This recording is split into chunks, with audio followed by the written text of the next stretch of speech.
हरिओम. अमृतानुभव. योगदास श्री जय गणेश जोशी यांचे प्रवचन. अध्याय 4. ज्ञान अभेद कथन. ओवी क्रमांक 27. शून्य सिद्धांत बोधू, कोणी सत्ता होय सिद्धू. नसता हा अपवादू, वस्तुसी जो. अर्थात शून्य सिद्धांत करणारा कोणत्या चैतन्याने अस्तित्वात आहे. येथे वस्तू अस्तित्व अपवाद शक्य नाही. माऊली म्हणतात की क्षणभर असे मान्य केले की येथे आत्मपरब्रह्मात असणे किंवा नसणे असे दोन्हीही नसतात, तेथे काहीही नाही अशी शून्यावस्था आहे.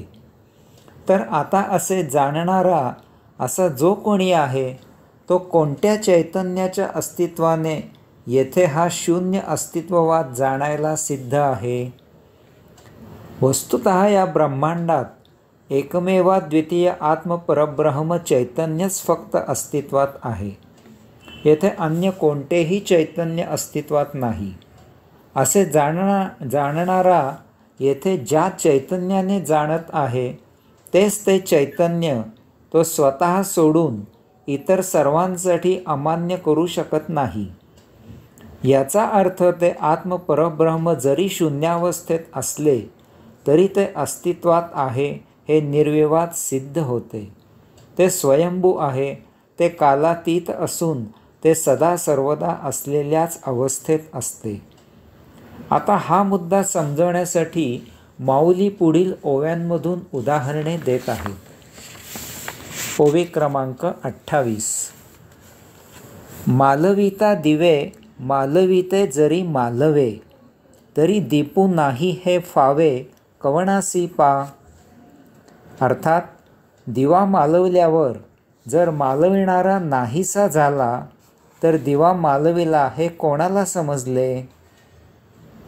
ओवी क्रमांक 29.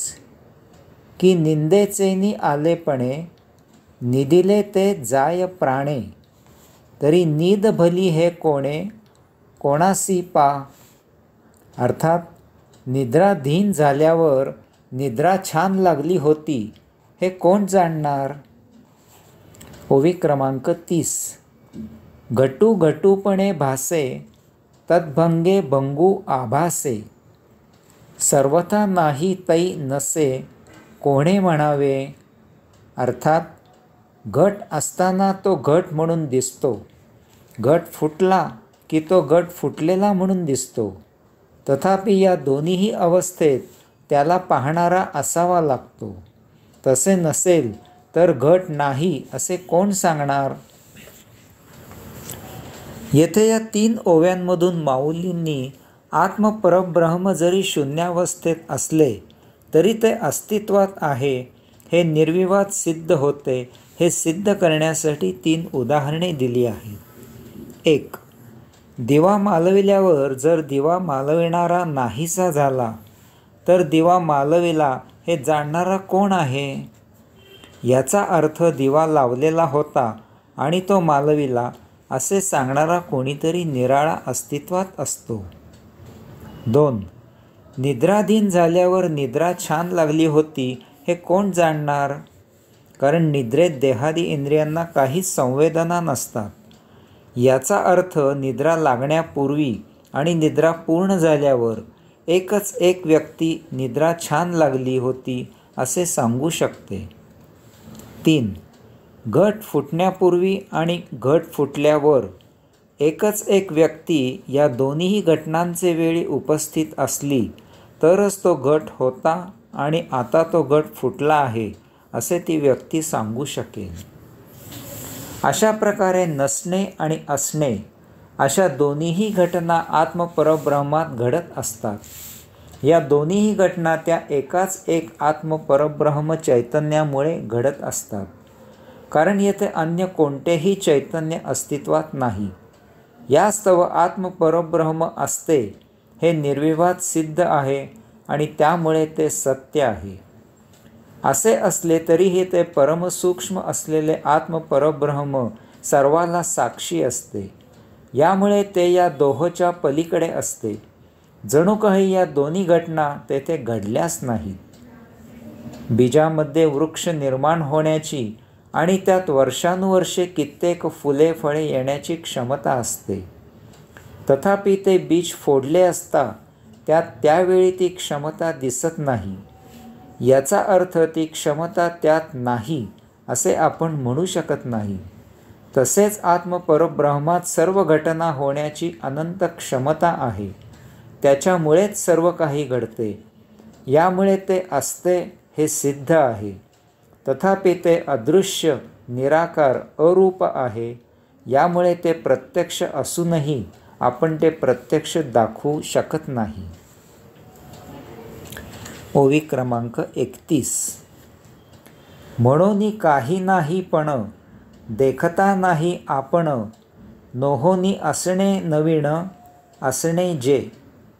अर्थात शून्य प्रत्यक्ष असूनही काही नाही असे असल्यामुळे ते स्वतःला पाहू शकत नाही.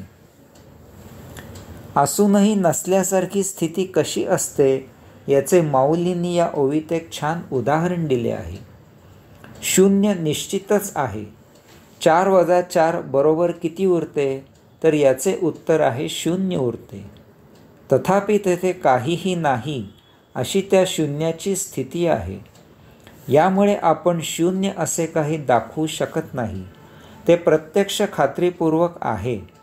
तथापि ते आहे अशा अर्थी दाखवायला तेथे काहीही नाही.